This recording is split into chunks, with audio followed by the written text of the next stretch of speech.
Buenos días, estimados académicos. Se da por inicio la reunión del 7 de septiembre del presente. En este momento corresponde la conferencia habitual de nuestras reuniones ordinarias y vamos a tener el gusto de escuchar la conferencia de nuestro académico de número, el doctor Botoler, con el tema de angustia normal y angustia patológica.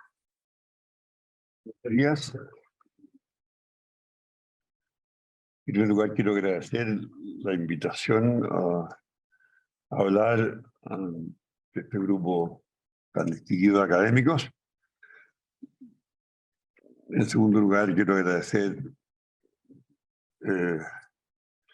la presencia de valiente de tan pocos académicos como presencial, porque es un día pesado, frío, lluvioso.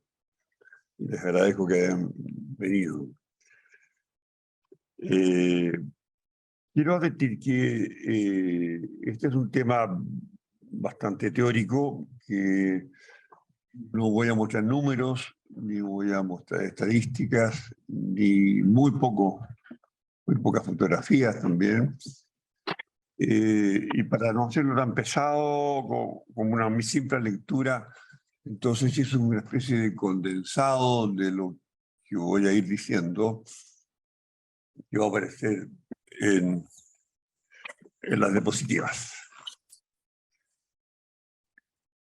Este es el famoso cuadro El Grito de Edvard Munch, un famoso pintor noruego que de alguna manera representa esta experiencia tan potente, tan fuerte, tan extrema, que es la angustia. Yo creo que no hay otro mejor, así como hay ese clásico dibujo del Renacimiento que representa la melancolía. Este es un clásico que representa el fenómeno de la angustia. La angustia es el síntoma más frecuente en todo el ámbito de las enfermedades mentales. Se observan todas las psicosis endógenas, en particular el llamado trema o etapa inicial de la esquizofrenia. Es un síntoma central en la depresión, muy especialmente en la forma llamada ansiosa, agitada. Se presenta en el comienzo de las demencias como reacción catastrófica. Constituye el eje de los llamados trastornos de ansiedad, que son las antiguas neurosis, apareciendo de forma dramática las crisis de pánico. Aparece camuflada como dolores y molestias físicas en las depresiones larvas y las enfermedades psicosomáticas, pero también se presenta en las personas sanas como miedo a la muerte o como una experiencia privilegiada, para algunos llamada angustia existencial. Han descrito muchas formas polares de la angustia. Se habla de angustia neurótica versus angustia psicótica, angustia difusa versus angustia localizada, angustia psíquica versus angustia vital. Angustia vital, lo vital se refiere acerca del cuerpo, a lo corporal. Versus angustia existencial, planteada por Blankenburg, a la cual nos vamos a referir un poco más en detalle. Angustia de riesgo versus angustia de responsabilidad, nuestro antiguo académico, el doctor Peñalillo. Angustia ante festum versus angustia post festum, un famoso psiquiatra japonés, Vinkimura, planteó antes de la fiesta y después de la fiesta, ¿no? La angustia por expectación de lo que va a venir y después la angustia de lo que ya pasó, el vacío de lo que quedó, ¿no? Angustia normal versus angustia patológica, planteada por el profesor López Ibor, a lo cual nos vamos a referir también un poco más en detalle. Angustia normal versus angustia patológica. Para López Ibor, toda experiencia angustiosa consiste en el presentimiento de la disolución del yo o experiencia de la nada. En un sujeto normal, esta se presenta en circunstancias especiales. No se experimenta a nivel corporal y la persona sale de ella renovada. En el enfermo, en cambio, la angustia se vive somática y dolorosamente, y la experiencia de la nada está mediatizada por lo que ocurre en su interior. El fundamental, dice él, el miedo a los propios instintos desencadenados. La visión mía es un poco distinta, la vamos a ver después. Es el miedo al monstruo que llevamos dentro, dice López Ibor. ahí está Juan José López Silva, el padre, porque el hijo, miembro de la academia también, fue tanto o más importante que el padre. Angustia vital versus angustia existencial, el famoso psiquiatra alemán Blankenburg, vamos a ver una foto de él, que dice que la angustia vital es aquella que se vive como amenaza para las posibilidades de desarrollo personal, como amenaza a la vida misma, en la forma del miedo a la enfermedad y a la muerte. La angustia existencial, en cambio, sería lo contrario, sería el miedo a un exceso de posibilidades, situación que hace vertiginoso el ejercicio de la libertad. Recordemos la famosa frase de Jean-Paul Sartre: el ser humano es un ser, una paradoja, ¿no?, condenado a la libertad. Este es Blankenburg, fue profesor mío en Heidelberg, después fue titular en Marburg. Jean-Paul Sartre. Otra manera de plantear esta dicotomía sería la siguiente: la angustia vital, dice esto es Blankenburg, está en juego el ser en cuanto dado previamente, mientras que en la angustia existencial lo que está en juego es el ser por anticipado, el ser como tarea. Entre estos dos extremos se despliega una gama de sentimientos angustiosos, pero quien está poseído por la angustia vital no podrá sufrir de angustia existencial, y viceversa. Caso paradigmático, el suicida. El suicida estaría poseído por la angustia existencial, del sentido de la vida, del sinsentido más bien, cuya pérdida atenta contra su cuerpo, cuya pérdida es justamente lo que se teme en la angustia vital. Pero la angustia no es solo un síntoma más dentro de la enorme gama de manifestaciones psicopatológicas, sino también un origen, una causa. En el marco de la teoría psicoanalítica, por ejemplo, la angustia es la causa de la represión y no a la inversa, y ella se encontraría en el origen de todo conflicto psíquico.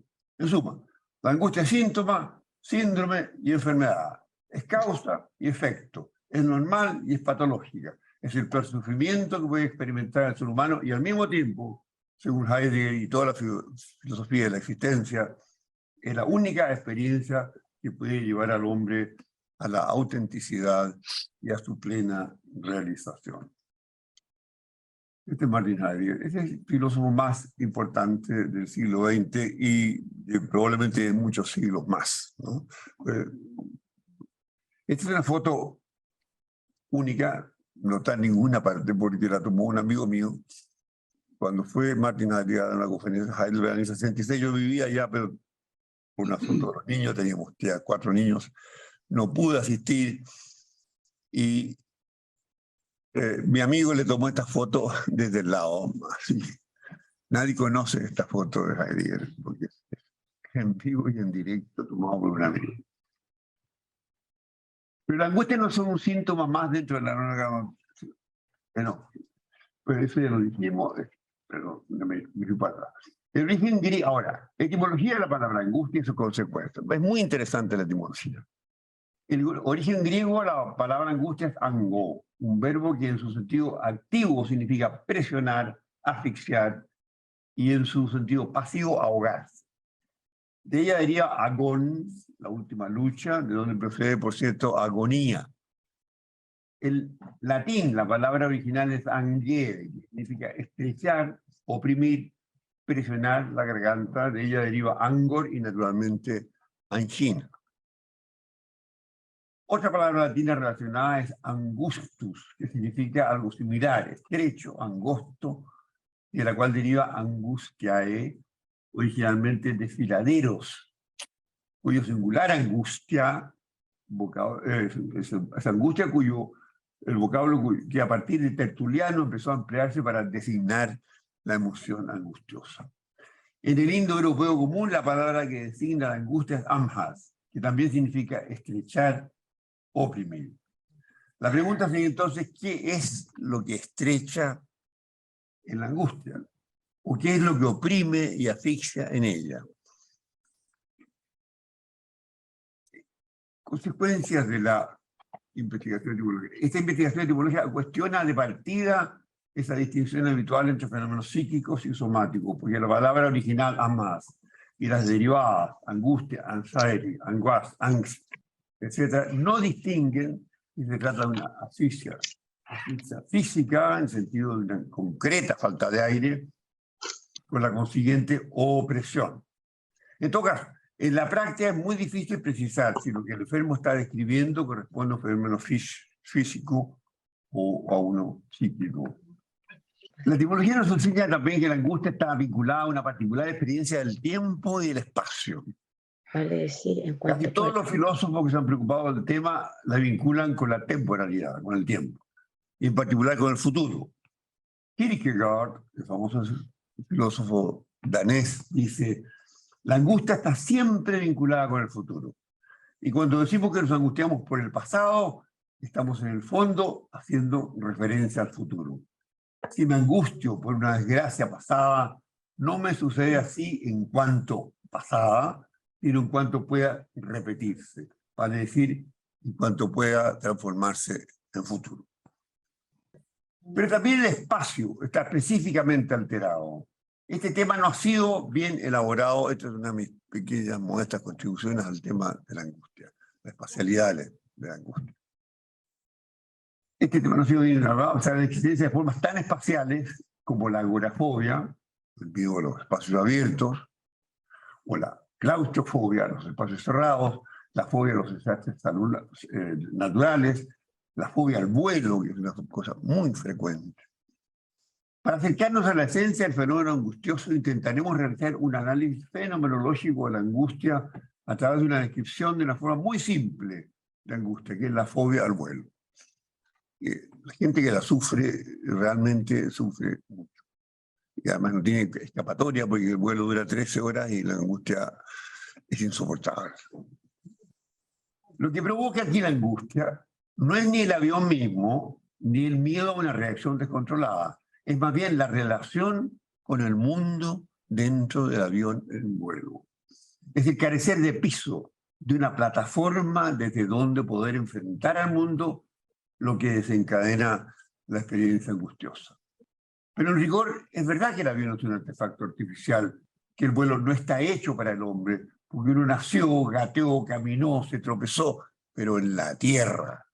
Y entonces, ¿por qué no les pasa a los que no sufren de fobia? Bueno, lo que ocurre es que ellos, los normales, no viven esa realidad desnuda que vive el fóbico, como es el hecho de estar suspendido a 10.000 metros de altura en un aparato de acero cuyo destino natural sería caerse, y a cuyo alrededor, a solo 10 o 20 centímetros, no hay nada, absolutamente nada. Lo que sucede es que los normales poseen una capacidad de engañarse que el fóbico, por alguna razón, perdió. Ellos, los sanos, viven el avión como un salón, como un hotel, o quizá como un tren. El espacio interior del avión les es familiar. O si no les fue la primera vez, lograron hacérselo la segunda.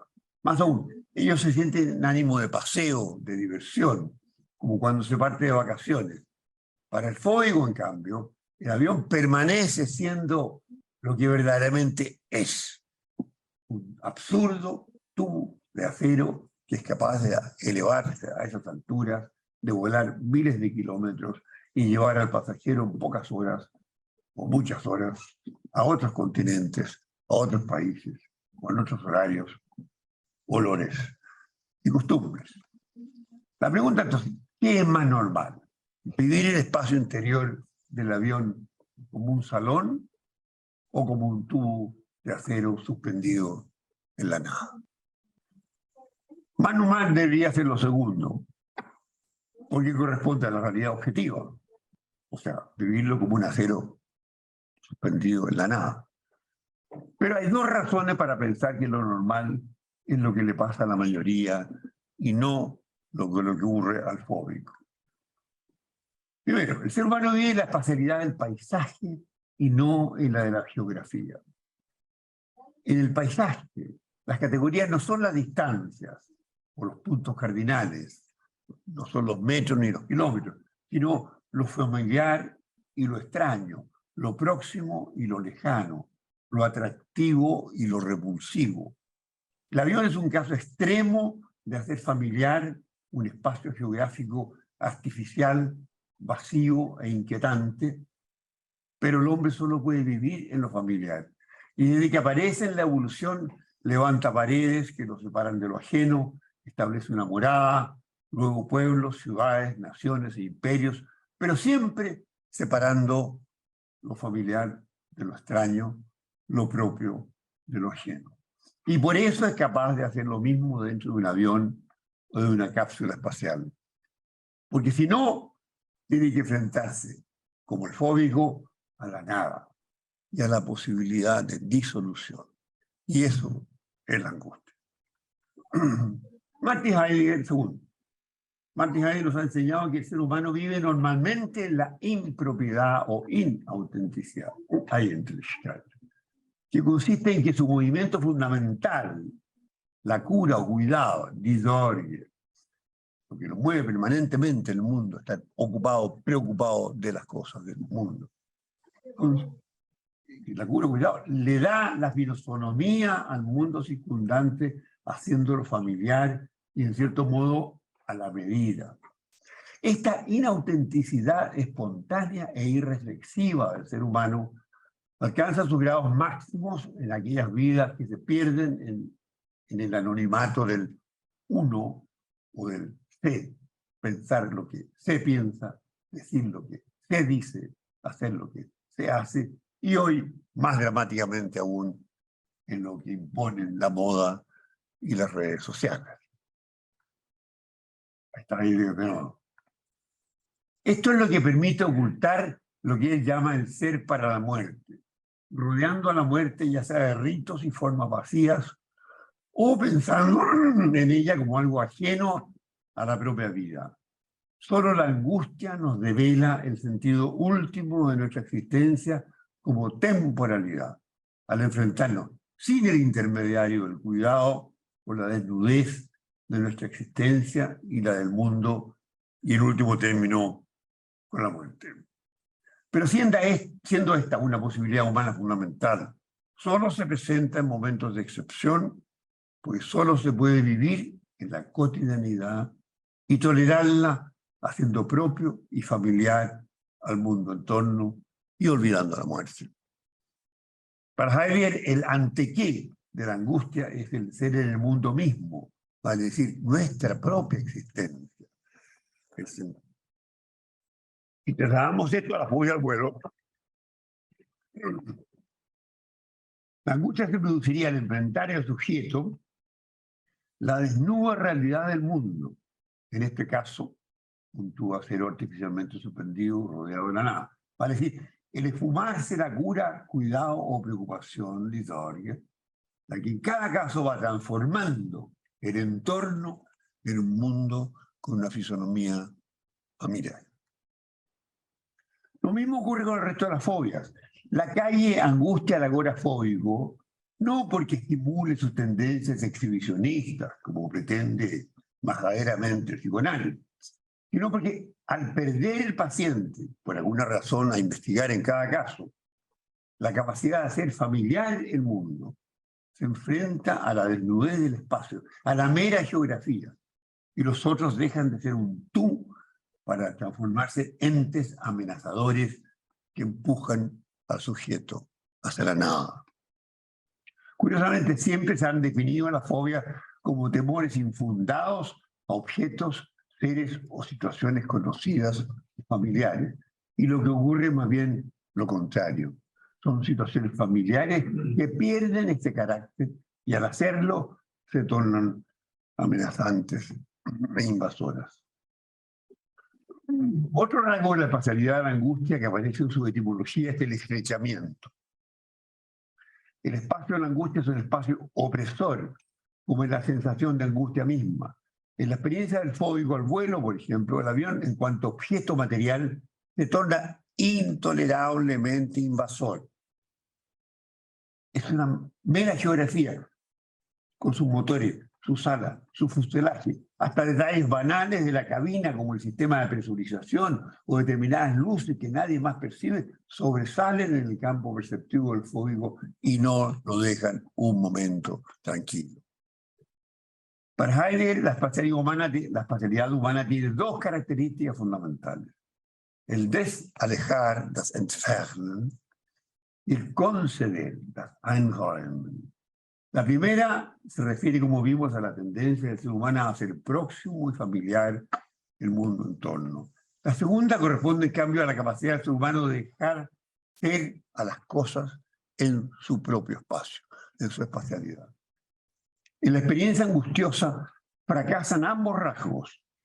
Los objetos pierden su carácter familiar y se tornan inquietantes, y al mismo tiempo desaparece la capacidad de conceder espacio. Y así el fóbico extrae arbitrariamente a los objetos de su contexto natural y ellos a su vez lo invaden en su propia pura materialidad, oprimiéndolo. No deja de ser interesante el hecho de que ya a comienzos del siglo XVII el místico alemán Jacob Böhme, que vivió entre 1575 y 1634, describiera este espacio opresor de la angustia a propósito de su propio temor a la oscuridad o fobia a la oscuridad, la nictofobia. De su obra 40 preguntas del alma, reproduciremos aquí en traducción libre del alemán de esa época, traducción hecha por mí, el siguiente texto. La oscuridad es un encierro, pero como no hay nada que encerrar, sino a sí mismo, ella provoca una verdadera tortura sin fundamento. Y nadie puede causar eso sino la propia forma o figura que está, la forma de la oscuridad.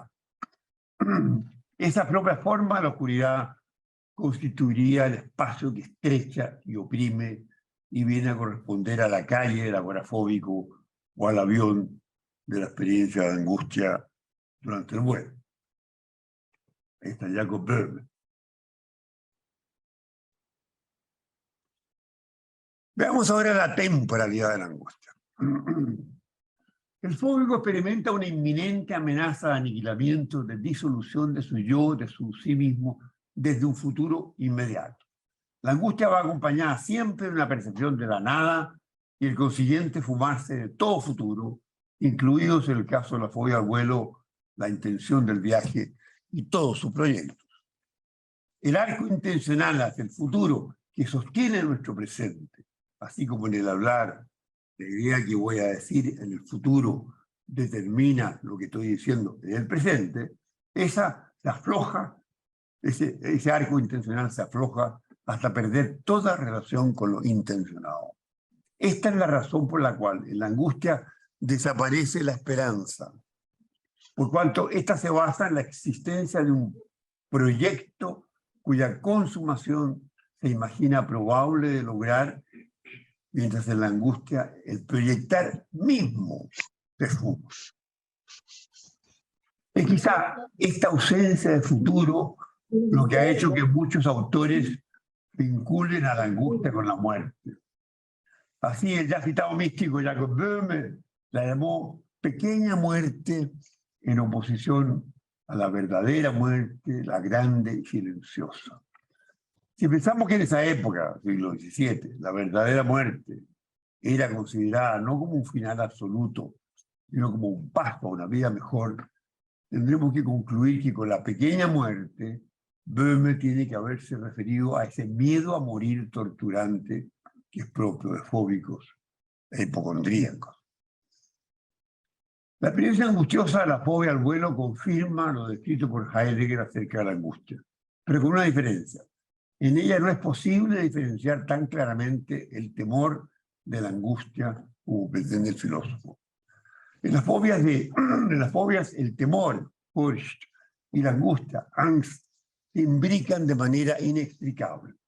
Es probable que no se trate de una alternativa, sino de una polaridad entre un estado con mayor conciencia de lo que amenaza y otro en el que el objeto amenazador es más difuso. En todo caso, La amenaza ha sido un rasgo común del temor y de la angustia desde las primeras descripciones de Jacob Böhme. Otra diferencia podría ser el hecho que el temor busca el olvido de lo que amenaza, y en cierto modo también de sí mismo.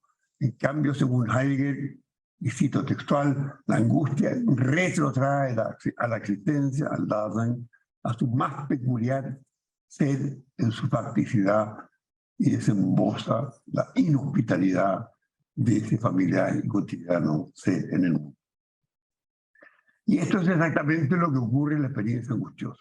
El mundo deja de ser algo familiar y se presenta en toda su inhospitalidad, pero también en su falta de sentido, porque como afirma luego el mismo autor, la insignificatividad del mundo que se abre a través de la angustia muestra todo aquello de que me ocupo como una nada, para decir que aquí ocurre la imposibilidad de proyectarse hacia un poder. El agorafóbico en la calle, el que sufre de crisis de pánico en las situaciones que se provoca, el fóbico en el avión, etc., no son capaces de otorgarle un sentido a la experiencia de la angustia, y quizás esta sea la diferencia más importante entre la angustia normal y la patológica, entre la angustia como momento privilegiado del genio, del místico, y la que sufre el neurótico. En aquellos, los genios, se consuma lo anunciado por Heidegger y resurgen de la experiencia angustiosa renovada. La angustia patológica, en cambio, paraliza, detiene el flujo de la existencia y no hay ningún sentido ni trascendencia posible que salven al angustiado del abismo, de la nada. Pero no solo el futuro está alterado en la angustia, sino también el pasado, que primero se aleja, luego se difuminan sus contornos, hasta terminar desapareciendo. Ese sí mismo que se va constituyendo en la relación con los otros y con los objetos de los que se ocupa, está a punto de perecer. No hay nada ni nadie en el pasado a lo cual el angustiado pueda aferrarse y encontrar refugio.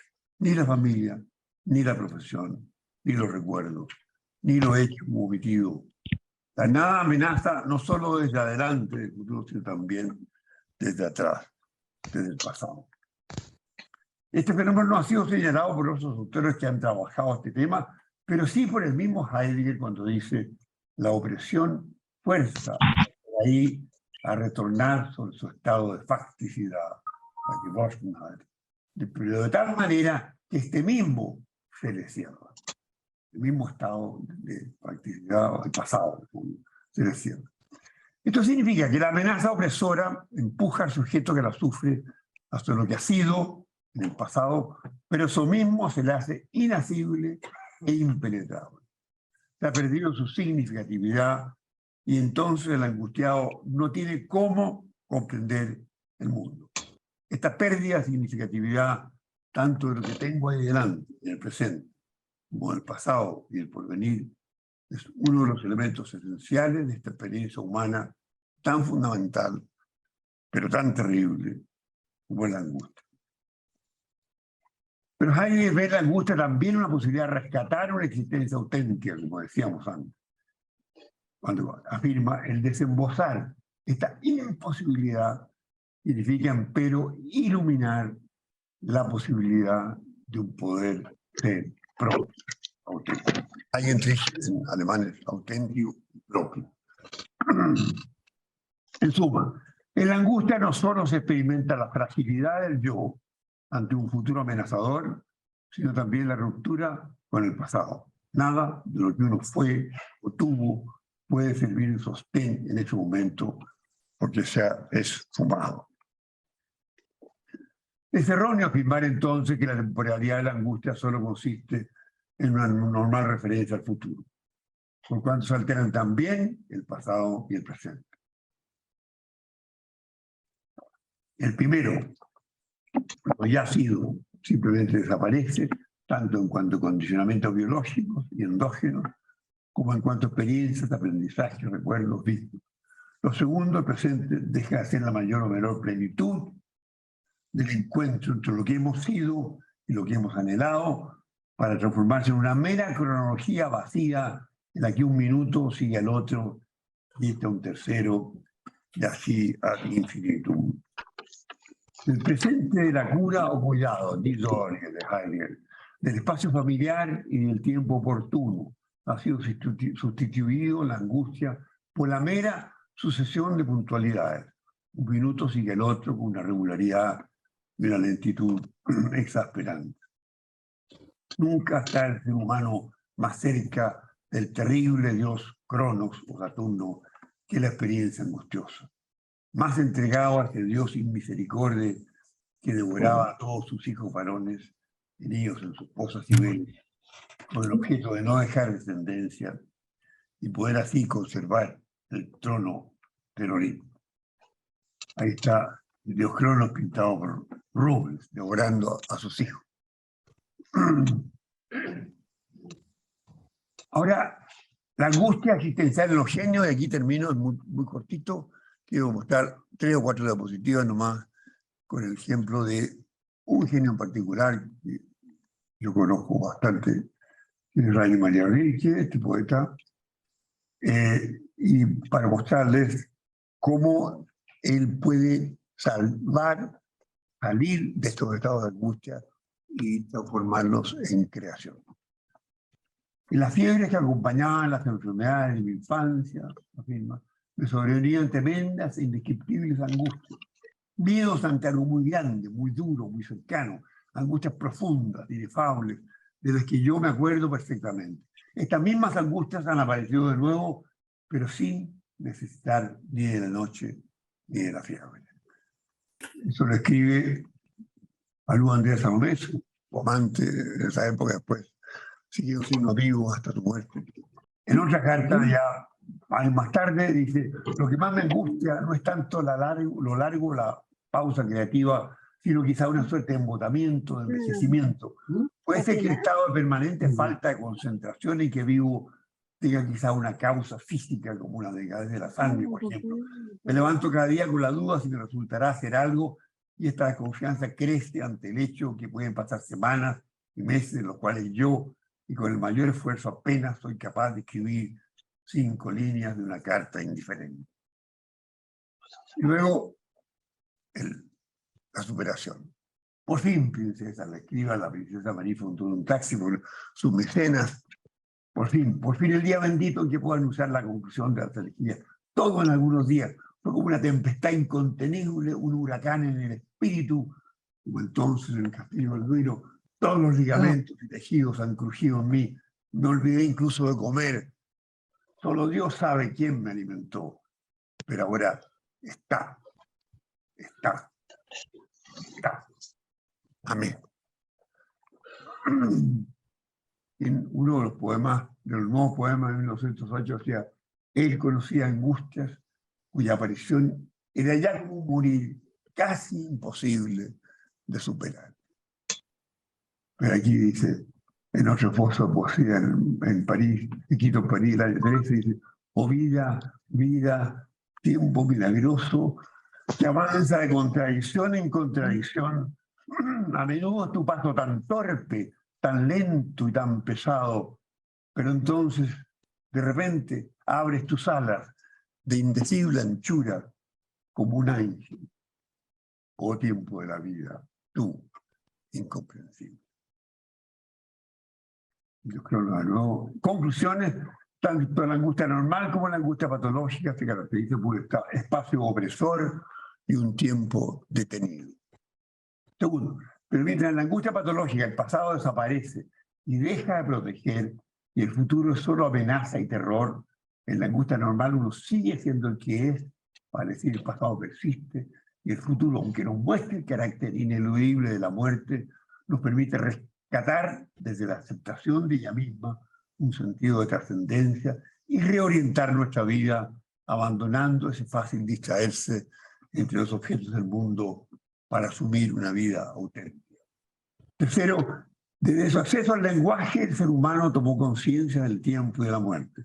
Es probable que esto haya ocurrido al alcanzar la especie Homo en su evolución y gracias a la flexibilización de la columna cervical, la capacidad de mirar el firmamento y darse cuenta de su infinita pequeñez. Terrible tiene que haber sido la primera noche para el primer hombre, escribe el gran psiquiatra humanista y antropólogo español Juan José López Ibor. Cuarto, el lenguaje, la conciencia del tiempo y de la muerte y la angustia surgen simultáneamente en la evolución. Esto sugiere que la condición humana está ligada en su esencia a la angustia. No deja de ser interesante el hecho que la raíz de la palabra angustia, ango, esté emparentada con la egipcia ankh y con la griega arché, y que ambas signifiquen principio. En el principio era el verbo, nos dice el Evangelio de San Juan, y en el principio era la angustia, nos dice la evolución. Pero ambos principios nos muestran la misma realidad. El lenguaje permite al hombre conocer el mundo y la angustia encontrarle el sentido a su existencia. Muchas gracias.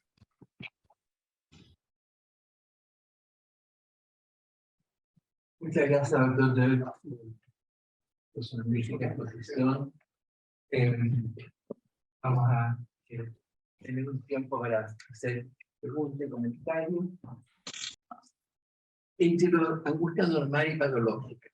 Porque si uno dice una dosis de angustia, no hubiese tenido un Beto, no hubiese tenido un Picasso, no hubiese tenido, que la angustia ha sido el ATP para producirnos, ¿cierto?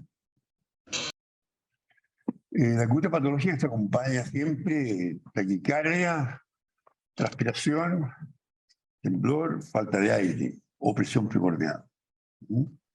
La angustia existencial no se acompaña de síntomas físicos. Es una experiencia básica, elemental. Yo me derivaba a la pregunta anterior, doctor, en cuanto a manejo. Es alarmante el abuso de los fármacos no de la práctica clínica diaria, sobre todo fuera del hospital. En vez de conversar con el enfermo a la receta de una benzodiazepina psicomática, el enfermo se queda pegado a eso y con todas las consecuencias que ello tiene. ¿Cuánto rinde la psicoterapia versus el tratamiento farmacológico? ¿Cómo lo enfrenta usted ese problema? Una tremenda pregunta, doctor. Mire, es un drama, en talleres. Estoy tentado de hacer o escribir algo al respecto. Por la experiencia que yo tengo. En este momento, el 50% de los pacientes que yo veo, lo que yo hago es quitarle los remedios. Está todo el mundo medicalizado, sobremedicalizado, sin ninguna razón. A veces son jóvenes con crisis de adolescencia, niñitas que están madurando o que tienen algún problema sentimental y rápidamente depresión, y la cosa se complica, enfermedad bipolar y vamos dando ansiolíticos, antidepresivos, estabilizadores del ánimo, con todas las consecuencias que ustedes se imaginan. Disminución del rendimiento escolar, engordamiento, digamos, de 10, 20 kilos con los antidepresivos y ya un poco mayores, una inhibición sexual, no 20%, 100%. Desaparece el mundo del eros. Entonces, es una iatrogenia que está ocurriendo en este momento en este país, dramática.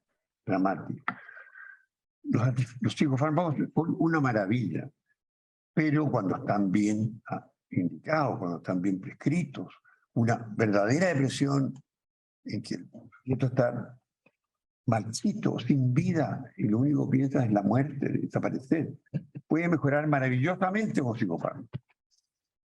Y si no es con psicofármaco, por último, con el chocho. Pero se mejora. La psiquiatría está mejorando en este momento todas las enfermedades del ánimo, 100%, y el 70-80% de las esquizofrenia. De las enfermedades antes que no tienen ningún remedio. Pero resulta que el 70% de los pacientes que están recibiendo psicofármacos no tendría por qué recibirlo. Están generando nuevas patologías, porque resulta que la niñita que llegó con el problema sentimental y le dijeron que estaba deprimida, al recibir el remedio, se va a sentir mal por los efectos del remedio. Entonces le va a confirmar a ella que está enferma. Entonces va a ir a otro psiquiatra que le va a dar más remedio. Y así es una cadena infernal. Ese es un gran problema médico actual. Y lo peor es que también los no psiquiatras, los psiquiatras son los mayores delincuentes, pero los no psiquiatras también están dando psicofármacos a diestro y siniestro. Sobre todo, no antipsicóticos, pero sí están dando benzodiazepínicos y antidepresivos. Tiene comentario al respecto. Traje alguna vez de industria farmacéutica y hay un libro que dice quién receta qué. Los principales recetadores de antidepresivos eran los ginecólogos. En la receta, sí. Claro, oye, perdón, pero déjeme corresponder una palabra para los quién. Porque las que más sufren de angustia, de depresión, de ego, de pesadumbre, lo que usted quiera, son las mujeres. Un problema sociológico, un cambio cultural que estamos viviendo desde hace 60, 70 años, que es brutal. Quiere tener 2 roles, ahora tiene 10.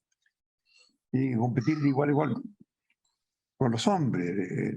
Tiene que ser gerente, tiene que ser madre, tiene que ser esposa, tiene que ser profesora de los hijos, taxista de los hijos, las lleva al deporte. Es decir, es una cantidad de irresponsabilidades tan grande que simplemente las niñitas, cuando empiezan a llegar a la juventud, empiezan a angustiarse ya por lo que se les viene encima. Bueno, es un tema largo, tiene que ver con la posmodernidad, pero insinúo doctor. Muchas gracias, doctor, por la excelente conferencia. Quería preguntarle la relación de conciencia y angustia. Angustia, de alguna manera, usted dijo estrechamiento. Si uno podría señalar si hay un estrechamiento o disminución de la conciencia en alguna tipo de angustia. No necesariamente, no necesariamente, no. Puede ser que la angustia a uno le estrecha la conciencia, le estrecha en torno a la sensación que insoportable que tiene. En el caso de la angustia patológica. En el caso de la angustia normal, se abre la conciencia, ¿no? Se abre hacia un sentido, hacia una nueva dimensión, hacia la situación de la muerte. El tema de la muerte no es menor, ¿no? Somos la única especie en el universo que tiene conciencia de la muerte. Y el paso del tiempo. Los perros, los pájaros, los elefantes, no tienen ni idea que en tiempo más se van a morir. Nada, no tienen conciencia del tiempo. Nosotros somos seres históricos, estamos permanentemente reteniendo el pasado, anticipando el futuro y viviendo el presente que, como decía Goethe en ese verso magnífico, es una eternidad, dice Goethe al final de su poema El legado, dice, porque el pasado permanece, el tiempo vivo se anticipa y el presente es una eternidad, ¿no? Entonces, nosotros tenemos conciencia del tiempo y la muerte. Nos tratamos de olvidar con mil cosas, con la televisión, el teléfono, los programas, los ritos, miles de cosas, pero la realidad es que estamos enfrentados a la nada, estamos enfrentados al no ser, y el no ser es inimaginable, esa es la gran contradicción del ser humano, la gran paradoja que vivimos todos, que ninguno de nosotros es capaz de imaginarse no siendo, y sin embargo sabemos que sí, vamos a morir. Traten ustedes de imaginarse no siendo. La gente dice de repente, yo quiero descansar, ya está bueno, pero yo quiero descansar, o sea, yo consciente quiero descansar, pero el no existir no es imaginable. Y eso es lo que llevó desde el comienzo de los tiempos, de que aparece la conciencia, de que aparece el lenguaje en el fondo, y la simbolización que llevó a que apareciera la religión. Porque tenía que buscar uno una respuesta a esta vocación de eternidad. Y por eso que este mundo ya está tan, digamos, ¿cómo llamarlo? ¿No? Desarmado, desestructurado, porque está faltando esa cosa elemental que es una visión trascendente, porque si no, la vida no tiene sentido. Ninguno. Porque es una sola contradicción. Agradezco igualmente la excelente presentación y hace mucho sentido esta diferenciación entre paisaje y la realidad geográfica y la capacidad de migrar de un punto de vista al otro. Y esa capacidad a lo mejor también tiene que ver con el dimorfismo sexual que se observa en relación a la incidencia de angustia que se dice que es 2 veces más frecuente en la mujer que en el hombre. Entonces lo interesante en eso es que esto incide en la supuesta función del sueño REM. En el sueño REM ocurren muchas cosas interesantes, cambios del metabolismo, etc. Pero lo que me llamó la atención en el sueño REM, supuesta habilidad, es reducir la algidez de las emociones. En el sueño REM se facilita el olvido de las emociones. Entonces, la organización del sistema de sueño REM sería diferente en hombres y mujeres, en el sentido de que la mujer no olvida y por lo tanto suben los rencores. Las vicisitudes emocionales y da a pensar de que le da el sueño que facilita la vida al hombre en el sentido de reducir la algidez de las emociones. Y la mujer sufre de eso mucho más. Un comentario. Muy interesante, muy interesante. La persistencia de la emoción, que es un poco similar, análoga a lo que ocurre en la depresión. En la enfermedad depresiva, una de las características es que se pierde la ritmicidad. Porque toda emoción humana, por definición, es pasajera, transitoria. Nadie puede estar alegre 20 horas. Ya una noticia muy positiva, me alegro 10 minutos, 20 minutos y se pasa, ¿no? Lo mismo con la tristeza, también todo se pasa.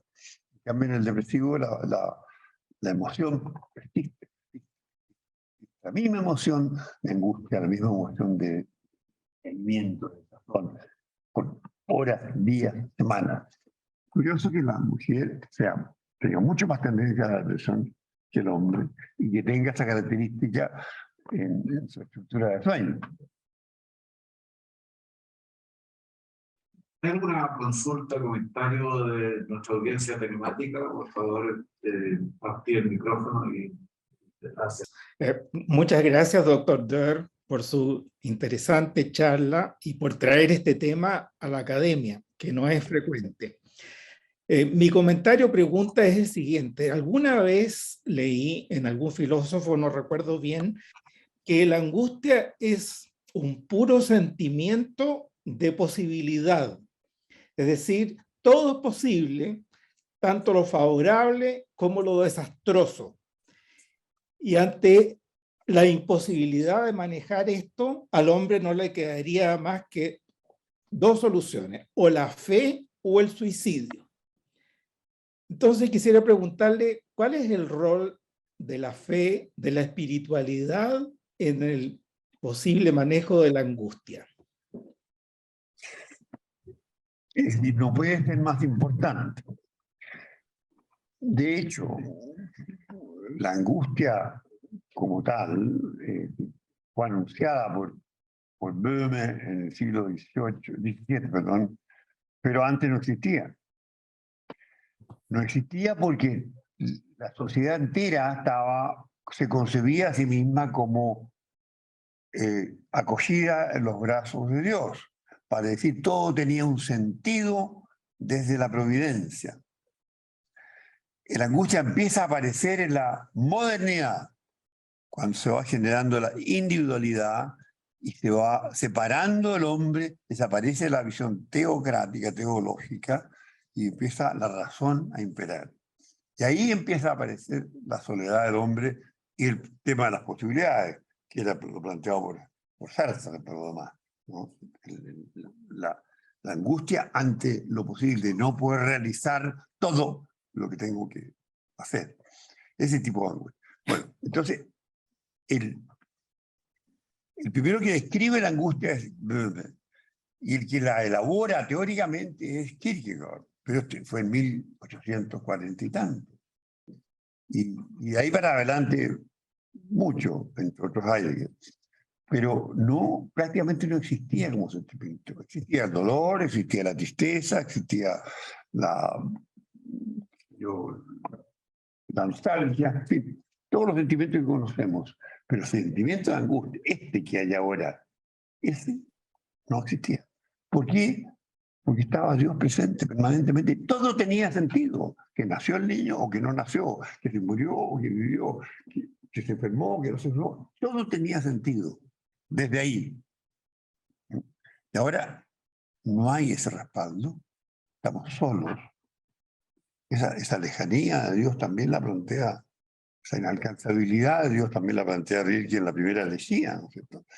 Cuando dice todo ángel es terrible, y toma al ángel como una figura, digamos, trascendente. Uno se atreve a hablar de Dios, y habla de este ángel inalcanzable, y dice que si algún ángel lo acogería a uno en su brazo, uno se destruiría ante su presencia tan poderosa, ¿no? Y termina con la frase, todo ángel. No, dice la frase, porque lo bello no es sino el comienzo de lo terrible, es el que todavía podemos alcanzar, soportar. Y termina, todo ángel es terrible. Esta soledad, este retiro, ya Hölderlin también lo había dicho, los dioses fueron porque el hombre dejó de pensar. Y Heidegger ha desarrollado mucho ese tema, el abandono del pensar y el abandono del hombre de su verdadera misión en la Tierra, que es pensar, y no otra cosa. Ahora estamos distraídos, absolutamente. Esto que hablaba Heidegger de la distracción, que nos lleva a olvidarnos de lo fundamental. Esto se está viendo ahora con el tema de las redes sociales, con los juegos de video, con las pantallas, de una manera dramática. Me gustaría un día hablarles a ustedes del tema de la demencia digital. Está en este momento siendo desarrollada en Alemania con mucho ímpetu y está cambiando el estilo de educación allá. Está demostrado que los niños, dicho al final, exponer a los niños de 4 años a una pantalla es un crimen. Un crimen. Simplemente porque detiene el desarrollo neuronal. ¿Y qué es lo que estimula el desarrollo neuronal? La palabra y la música. Lo mismo que hacían los griegos hace 2500 años. La base de la educación es la palabra y la música, la poesía y la música. Bueno, el tema es largo, probablemente para otra vez. No sé si quedó contento, doctor Rodríguez. Sí, quedé contento, pero a la vez, yendo de nuevo al dilema que planteaba entre la fe y el suicidio, de acuerdo a lo que usted dice, parece que vamos hacia el suicidio. Bueno, ¿le parece poco el cambio climático? Quiero agradecer en realidad a Otto la hermosa conferencia que dio, porque efectivamente ha sido muy profunda. Ahora, como sabe Otto, él y yo tenemos ciertas diferencias en ciertos elementos, ¿ya? Lo que no hay que olvidarse bueno, aquí voy a ser muy técnico, así que por lo tanto, bueno, voy a entrar a una cosa muy técnica. no hay que confundir a Heidegger con la angustia.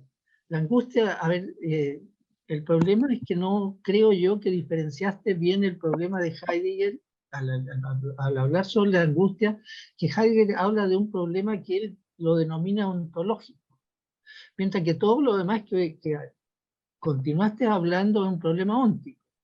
Y en el problema ontológico que presenta Heidegger, la palabra esencial que él tiene es una palabra que tú tradujiste de dos maneras, ¿ya?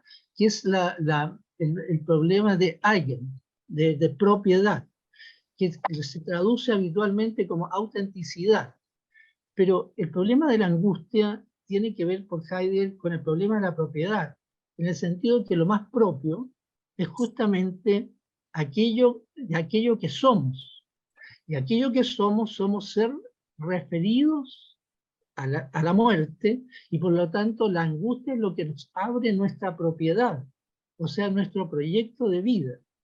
Por lo tanto, la angustia, en lugar de ser algo patológico, es aquello que ocasionalmente, precisamente, nos va a liberar de la angustia que habitualmente nosotros vemos en la vida cotidiana.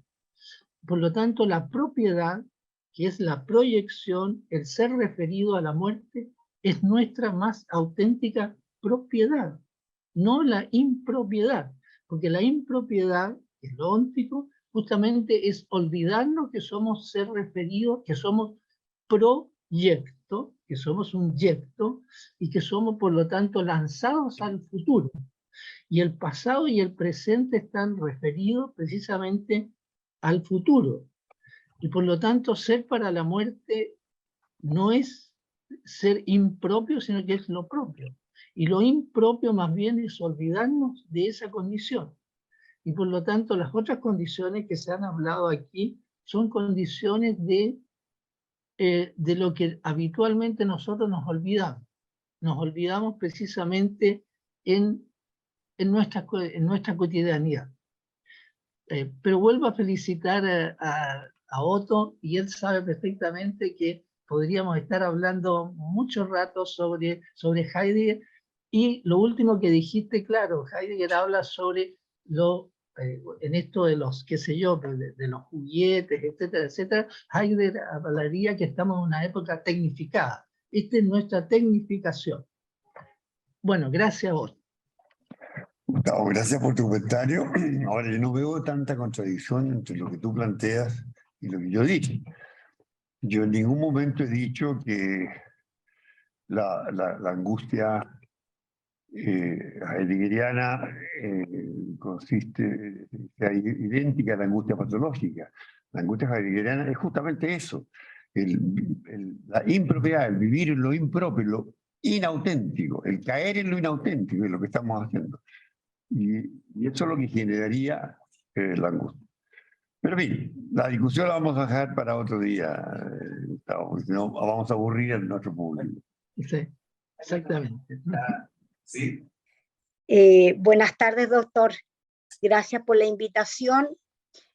Yo un poquito quería verlo como más bien del lado doméstico, todo este tema, porque yo, la verdad, soy educadora diferencial, pero el tema yo lo he vivido y especialmente fue una larga trayectoria de 10, 20 años, de médico en médico, pasando por los pánicos, leyendo mucha literatura, por ejemplo, Kierkegaard, lo que era Temor y Temblor, cuando yo tenía esos pánicos enormes y todo eso, pero me he dado cuenta que al final del día también entiendo que la parte espiritual del ser humano es súper importante, el alma, yo creo en el alma, que grita fuertemente, pero siento que es un desafío la parte espiritual en este minuto porque se nos cayeron todos, como dijéramos, nuestros maestros, se fue cayendo todo en este minuto en la sociedad, los referentes que teníamos espirituales.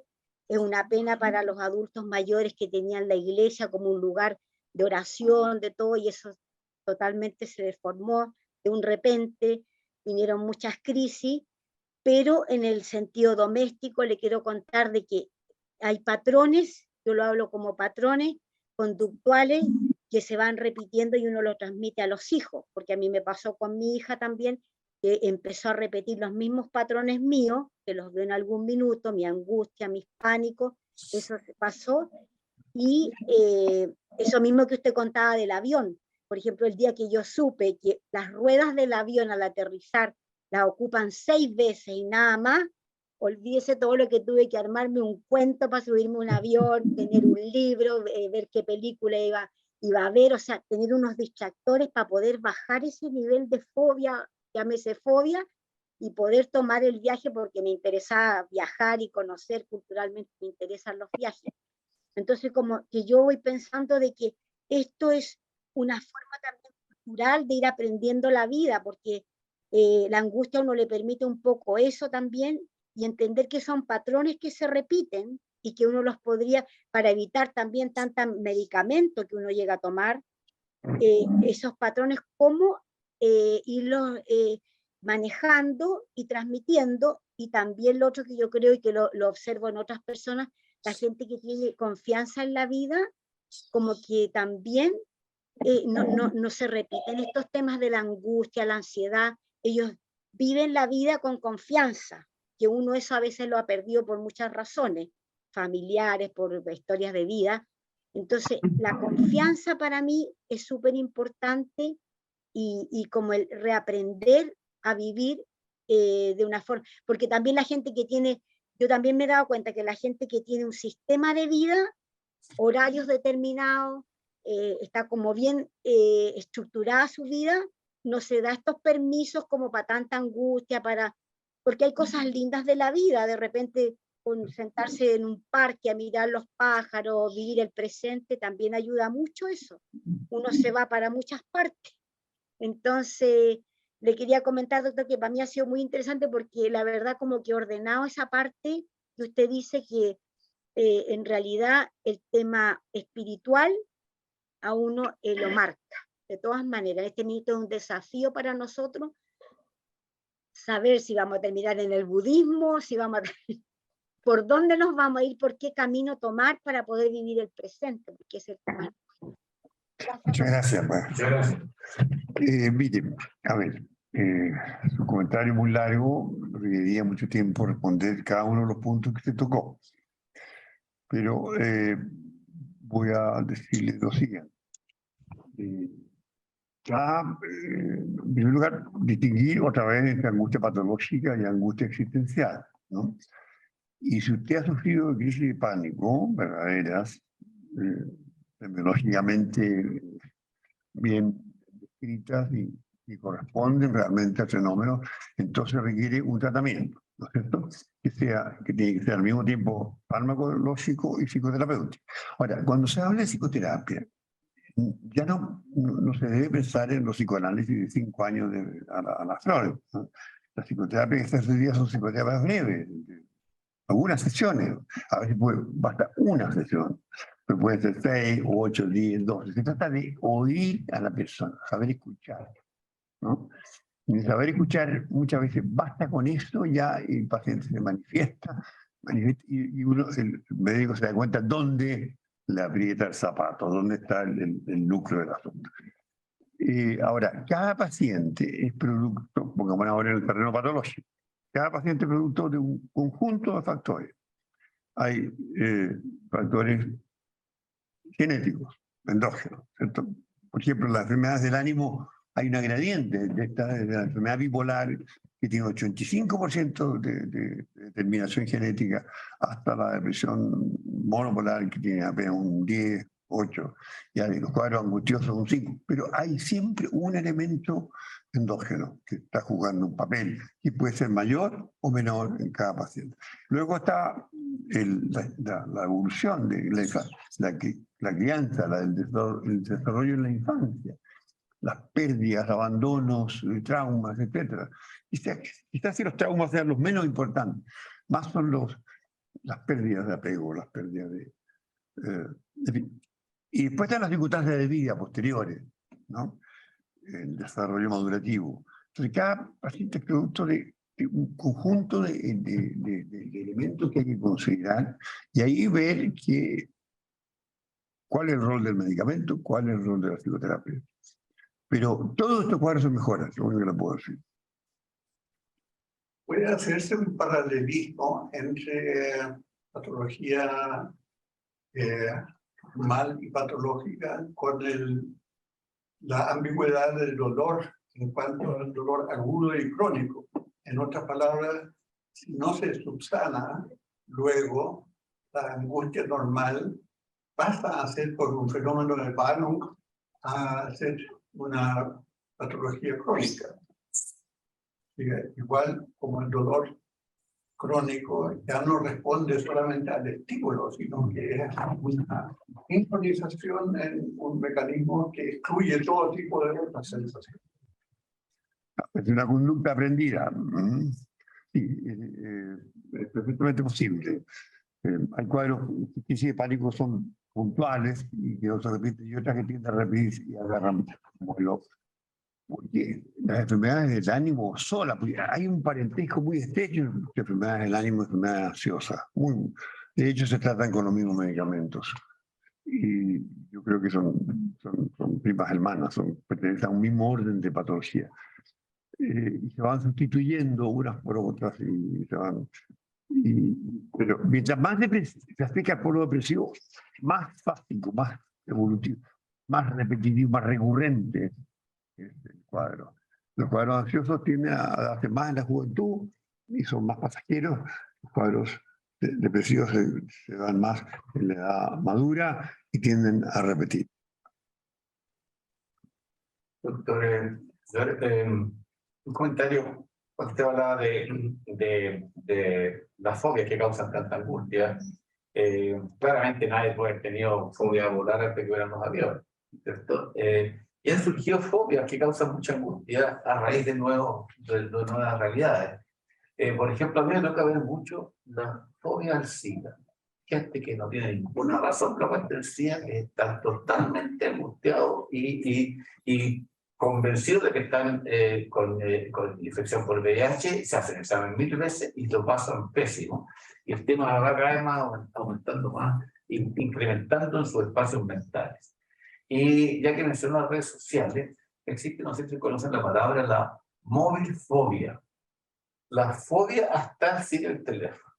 Y la gente se angustia porque ¿dónde dejé el teléfono? Nos pasa a nosotros. Pero a la gente joven, o sea, estar sin el teléfono es una reacción fóbica de gran angustia. Y eso ha sido por las nuevas realidades que han surgido en la sociedad. Los cambios sociales traen nuevas enfermedades. La anorexia nerviosa apareció a fines del siglo XIX y la bulimia a fines del siglo XX. La histeria era la gran enfermedad del siglo XIX y ahora casi desaparecido. Hay un elemento social en la enfermedad fundamental, ¿no? Y esos ejemplos que usted dio son muy atinados. Felicitaciones y agradecimientos. Tenemos una profunda conferencia de bastante interés y los esperamos en la reunión ordinaria del mes de octubre. Tenemos un invitado externo al doctor Zavala, Javier de Zavala, que es experto en el cáncer lineal. Tenemos investigación y va a traer el tema del cáncer lineal, como se ha incrementado y el impacto que tiene la salud pública en este momento. Muchas gracias.